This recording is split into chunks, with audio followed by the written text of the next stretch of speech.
नमस्ते दोस्तों, आज हम बैंक रिकॉन्सिलेशन स्टेटमेंट डिस्कस करने वाले हैं।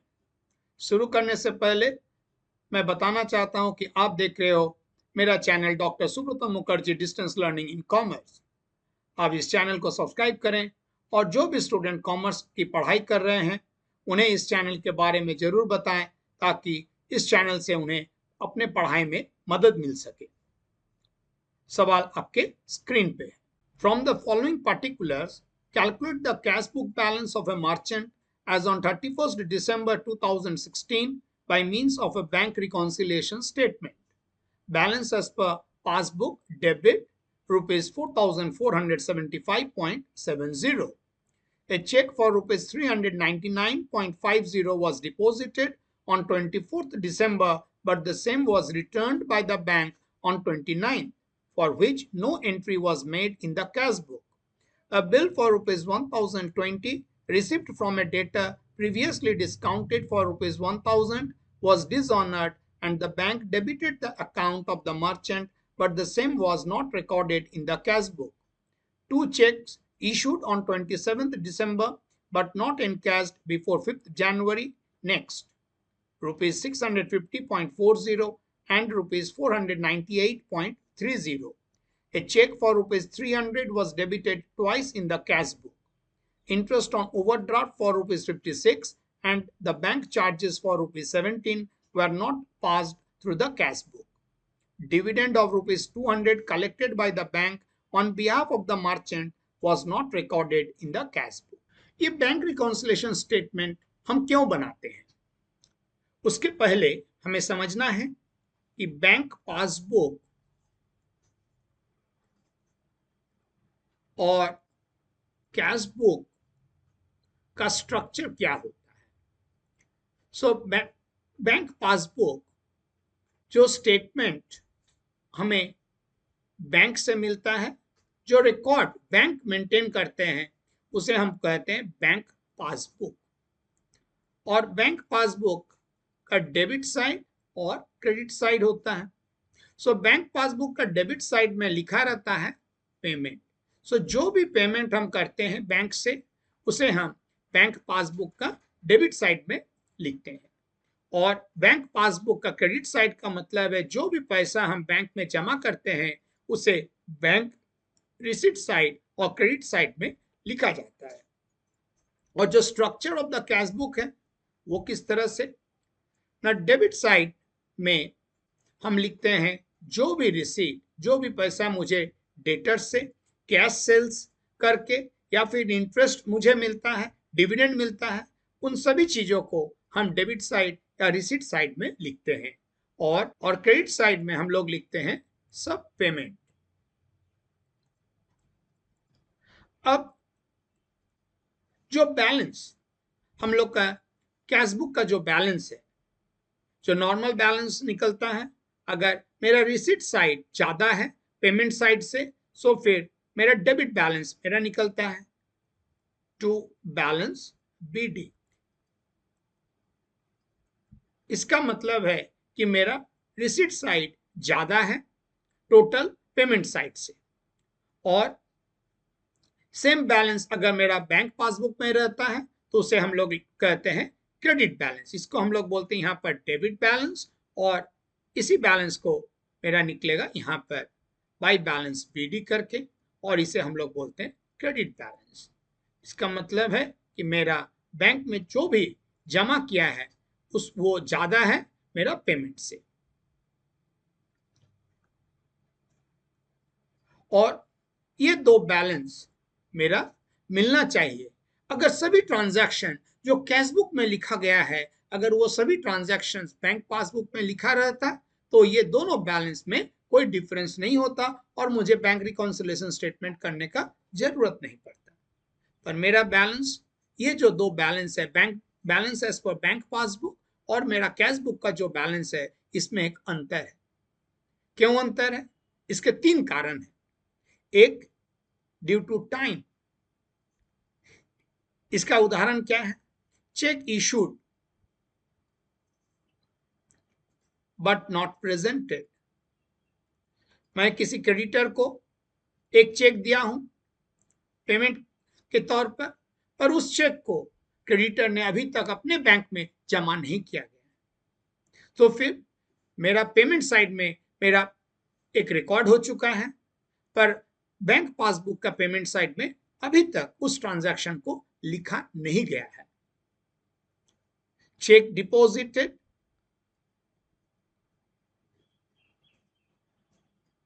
But not credited by bank. मुझे एक डेटर से चेक मिला जो कि मैं लिख के बैंक में जमा कर दिया है, और मैंने यहां पर डेबिट साइड में मतलब रिसीट साइड में उसको रिकॉर्ड कर चुका हूं। पर उस चेक को इनकैश होने में, अपने बैंक पासबुक में रिकॉर्ड होने में कम से कम 3 दिन, अगर वो लोकल चेक हो, और अगर वो आउटस्टेशन चेक है तो कम से कम 15 दिन लग ही जाता है बैंक पासबुक में रिफ्लेक्ट होने में। तो अगर हम उस दौरान कैशबुक का बैलेंस चेक करें अपने बैंक पासबुक के साथ, तो उसमें भी अंतर रह ही जाएगा। सो पहला कारण है मेरा कैशबुक बैलेंस और बैंक पासबुक का जो बैलेंस में डिफरेंस का मेन जो मुख्य कारण है वो है टाइम, समय के कारण। दूसरा कारण क्या हो सकता है? दूसरा कारण है ट्रांजैक्शन। इसका उदाहरण स्वरूप हम क्या बोल सकते हैं कि मेरा स्टैंडिंग इंस्ट्रक्शन दिया गया है बैंक में, या bank charges. Bank charges bank में रिकॉर्डेड हो चुका है, मतलब पेमेंट साइड में। इसका मतलब है डेबिट साइड में लिख चुका हूं, बैंक में, बैंक पासबुक में रिकॉर्डेड हो चुका है पेमेंट साइड में। पर इस ट्रांजैक्शन को मैंने अभी तक कैश बुक में नहीं लिखा। क्यों नहीं लिखा? क्यों कि बैंक स्टेटमेंट मुझे महीने के अंत में मिलने वाला है। अगर वो इंटरनेट बैंकिंग का सेवा भी अगर मुझे उपलब्ध है, तो बैंक चार्जेस तो पहले बैंक डेबिट करेगा, तब तो मुझे पता चलेगा, उसके बाद ही तो मैं अपने पेमेंट साइड में लिख सकूंगा। सो ये जो कारण है, जिस कारण से मेरा दो किताब जो बैंक पासबुक और कैश बुक में जो अंतर है, इसका कारण है ट्रांजैक्शंस, जिसको हम लोग उदाहरण स्वरूप हम लिख सकते हैं बैंक चार्जेस। डायरेक्ट डेबिट हो जाता है, जैसे स्टैंडिंग इंस्ट्रक्शंस दिया हुआ है, स्टैंडिंग इंस्ट्रक्शंस दिया हुआ है बैंक में कि कोई भी टेलीफोन बिल या फिर इलेक्ट्रिसिटी बिल अगर चला आए तो उसे भुगतान कर दिया जाए। टेलीफोन बिल, इलेक्ट्रिसिटी बिल, इसे हम स्टैंडिंग इंस्ट्रक्शन के रूप में देखते हैं। और एक कारण हो सकता है कि direct debit and direct credit.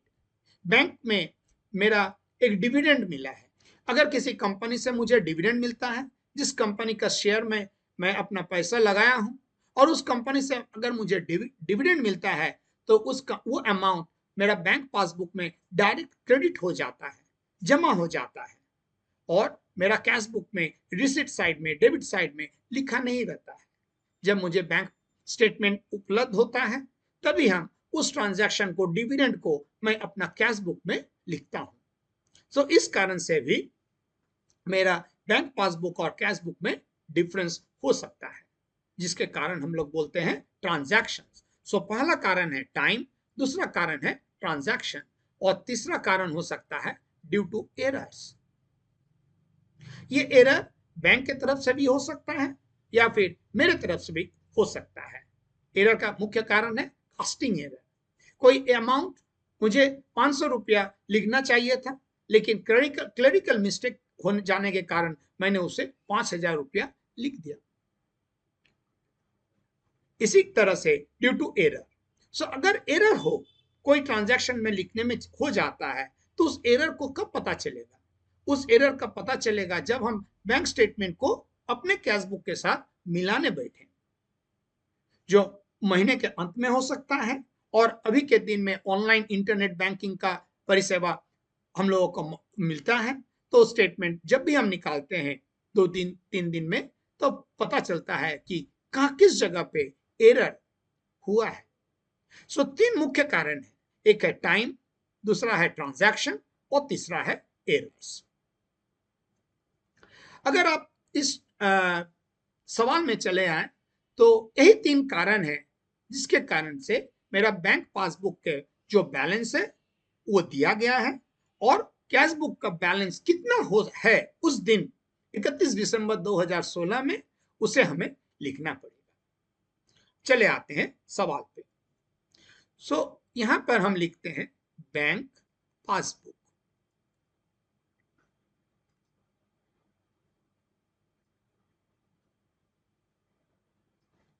Debit side और यह है क्रेडिट साइड। डेबिट साइड में मेरा सब पेमेंट्स लिखते हैं और क्रेडिट साइड में मेरा जमा या फिर रिसीप्ट्स। सवाल में देखें, पहले दिया हुआ है balance as per passbook debit balance. इसका मतलब क्या है? यह बैलेंस किस जगह पे लिखा हुआ है? पासबुक में डेबिट बैलेंस। डेबिट बैलेंस का मतलब है कि मेरा पेमेंट ज्यादा किया है और मेरा रिसीट कम है। डेबिट बैलेंस का मतलब है ओवरड्राफ्ट बैलेंस। ये बैलेंस 4,475.70 4,475.70 यह ओवरड्राफ्ट बैलेंस। क्यों? कि मेरा पेमेंट साइड का जो टोटल है वो रिसिप्ट साइड का टोटल से ज्यादा है। और समझने के कारण मैं यहां पर कैश बुक का एक स्ट्रक्चर भी बना के रखता हूं। यह है डेबिट और क्रेडिट। डेबिट साइड में हम लोग रिसीट लिखेंगे और क्रेडिट साइड में पेमेंट। मेरा ये 4,475 जो बैंक का पासबुक का बैलेंस है ये दिया गया है और मुझे निकालना है मेरा उस दिन 31 दिसंबर 2016 में मेरा कैश बुक का क्या बैलेंस है। अब देखिए, पहले जो चेक फॉर रुपीज 399.50 ₹399.50 का चेक मैंने डिपॉजिट किया था 24 तारीख को, जो कि डिसऑनर हो चुका है, रिटर्न कर दिया गया है बैंक से 29 तारीख को, पर इस ट्रांजैक्शन को कैश बुक में लिखा नहीं गया है। अब चले आते हैं इसके प्रभाव इस बैंक ओवरड्राफ्ट पे क्या होगा। मैं यहां पर लिख रहा हूं एक्शन,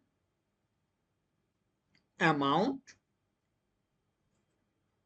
और इम्पैक्ट। यहां इस साइड में भी मैं लिख रहा हूं एक्शन, अमाउंट और इम्पैक्ट। सब पहले मैं इस सवाल को समझा देता हूं, उसके बाद मैं बैंक रिकॉन्सिलेशन स्टेटमेंट तैयार करूंगा। पहले जो अमाउंट है यहां पर है 399.50।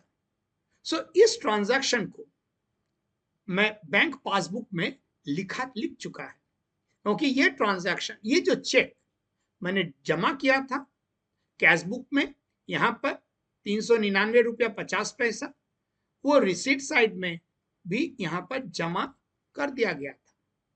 लेकिन अभी जब ये चेक रिटर्न कर दिया गया है बैंक से, तो बैंक पासबुक में डेबिट हो चुका है, पर इस ट्रांजैक्शन को मेरा कैश बुक का पेमेंट साइड में अभी तक लिखा नहीं गया है।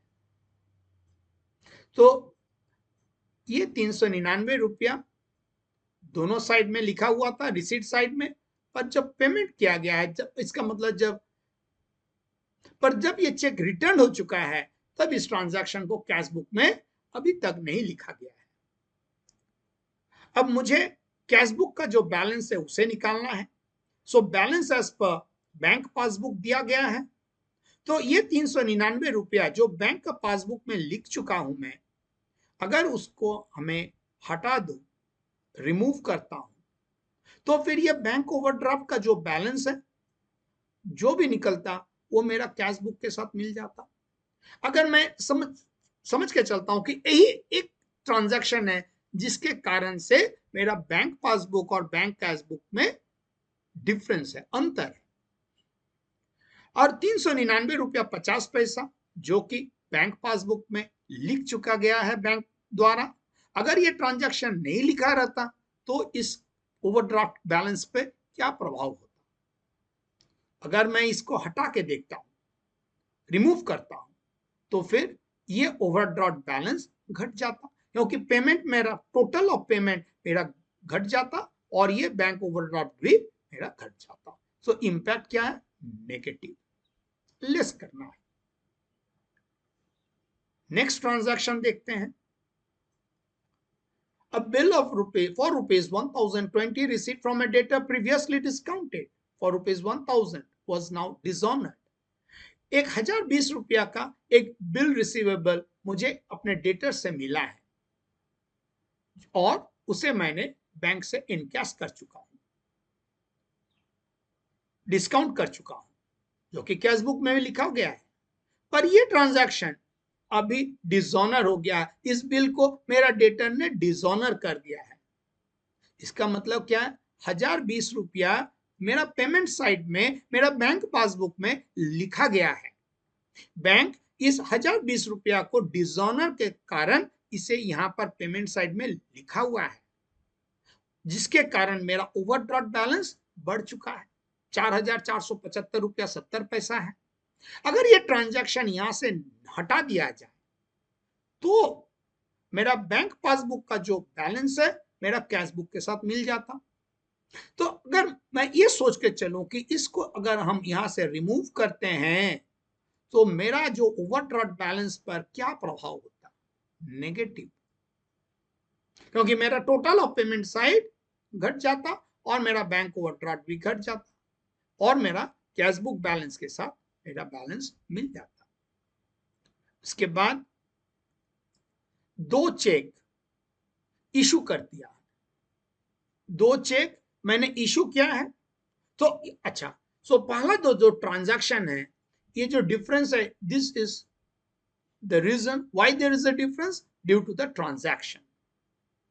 जो ये दो ट्रांजैक्शन मेरा बैंक पासबुक में लिखा गया है पर मेरा बैंक कैश बुक में अभी तक लिखा नहीं गया है, जिसके कारण मैं यहां पर लिखा हूं remove.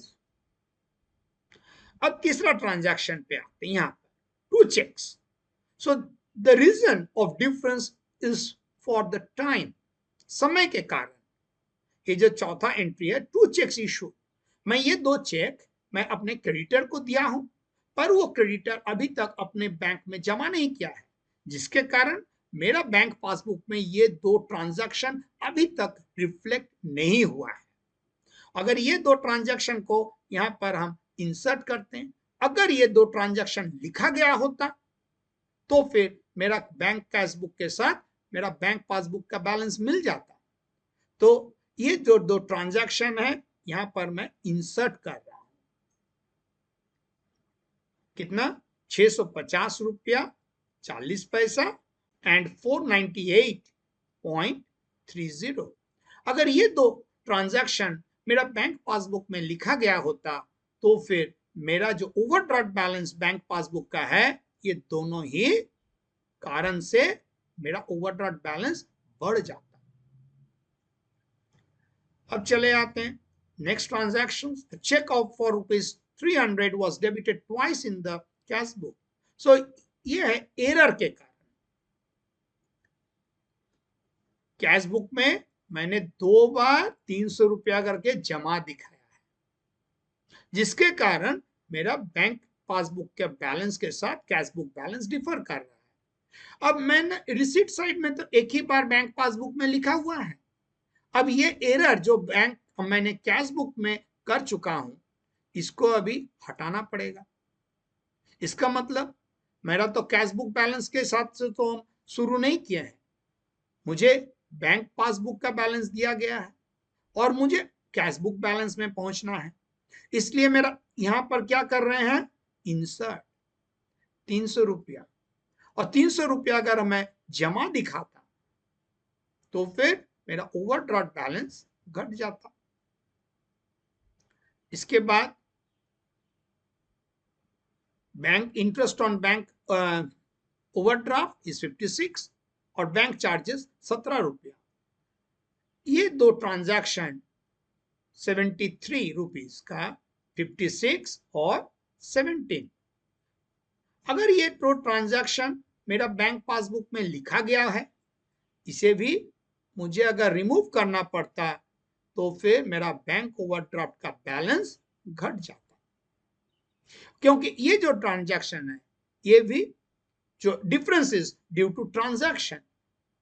Interest, bank interest record किया गया है on overdraft and bank charges, जो कि कैश बुक में मेरा अभी तक नहीं लिखा गया है, जिसके कारण मेरा डिफरेंस है।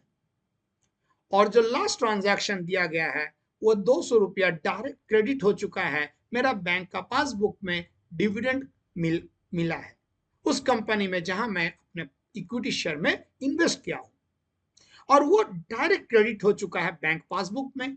अगर ये ट्रांजैक्शन को यहां से हटा दिया जाता तो जो भी बैलेंस मेरा बैंक पासबुक का होता वो मेरा कैश बुक बैलेंस के साथ मिल जाता। अगर ये 200 रुपया का जो डिविडेंड कलेक्शन मैंने दिखा चुका हूं बैंक पासबुक में, अगर इसको हम रिमूव करते हैं तो इसका क्या प्रभाव होता, मेरा ओवरड्राफ्ट बैलेंस और बढ़ जाता। अब हम चले आते हैं बैंक रिकॉन्सिलिएशन स्टेटमेंट। यहां मैं लिख रहा हूं bank reconciliation statement. So balance as per bank passbook, मेरा बैंक पासबुक का बैलेंस क्या दिया है, डेबिट बैलेंस, जो कि ओवरड्राफ्ट बैलेंस है। अब यहां पर मैं लिख रहा हूं ऐड और नीचे लिख रहा हूं लेस। सो पहले जो ट्रांजैक्शन है वो 399 रुपया 50 पैसा जो बैंक यहां पर लिख चुका है, पेमेंट कर दिया है, जिसका जो चेक डिसऑनर हुआ है उसे कैश बुक में लिखा नहीं गया है। अगर ये इस ट्रांजैक्शन को अगर हम सोचते हैं कि अगर हटा दें बैंक पासबुक से तो फिर मेरा कैश बुक का बैलेंस मिल जाता, जिसके कारण यहां पर मुझे लेस करना पड़ रहा है। क्या लिख रहा है मैं, amount debited in bank passbook but not recorded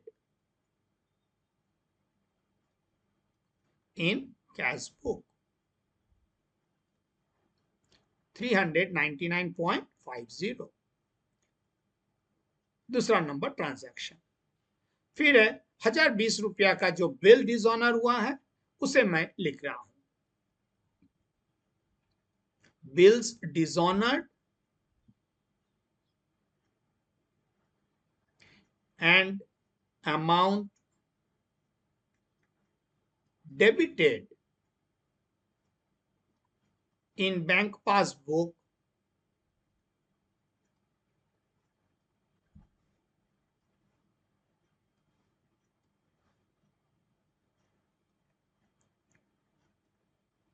but not recorded in cash book, 1020 rupees. फिर है दो चेक जो इशू कर दिया गया है पर अभी तक प्रेजेंट नहीं किया गया है बैंक पे, और यह है आपका चौथा transaction. So check issued but not presented, 650.40, और यहीं पर दिया गया है check issued but not presented,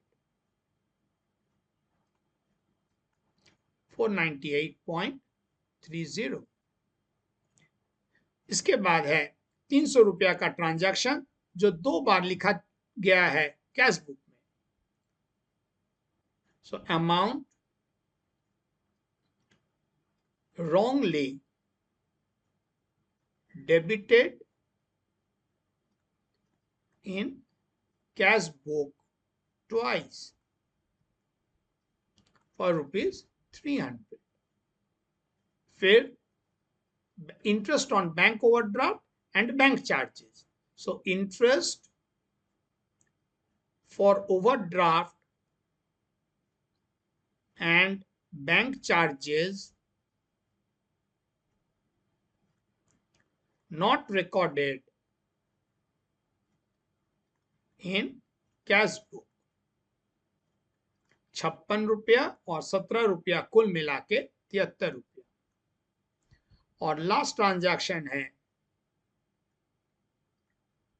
200 रुपया का dividend. So amount collected by bank but not recorded in cash book 200 रुपया। सो सभी ट्रांजैक्शन को मैं यहां पर लिख चुका हूं और इन चारों का टोटल है आपका 5,824 रुपया 40 पैसा। और इस ट्रांजैक्शन को अगर हम लेस करते हैं तो मेरा जो बैलेंस निकलेगा 4,031.90। और मेरा जो बैलेंस है यह है balance as per cash book. और ये टोटल ये बैलेंस मेरा हैगा क्रेडिट बैलेंस जो कि ओवरड्राफ्ट बैलेंस है। क्यों मैं यहाँ पर क्रेडिट बैलेंस लिख रहा हूं? क्योंकि मेरा डेबिट बैलेंस से शुरू किया हूं और ये जो बैलेंस मेरा है पॉजिटिव फिगर निकला है, जिसके कारण मैं यहां पर क्रेडिट बैलेंस लिखा हूं। आप ये चारों का टोटल और इन 3 ट्रांजैक्शंस का टोटल अलग से भी लिख सकते हैं। सो बैंक रिकॉन्सिलिएशन स्टेटमेंट आपके सामने प्रस्तुत किया गया है। उम्मीद है कि आपको समझ में आ गया है। अगर किसी तरह का सवाल आपके मन में हो तो मेरा ईमेल और व्हाट्सएप नंबर डिस्क्रिप्शन बॉक्स में दिया गया है, आप मेरे साथ संपर्क कर सकते हो आपके सवाल के साथ। धन्यवाद। Thanks for watching the lecture.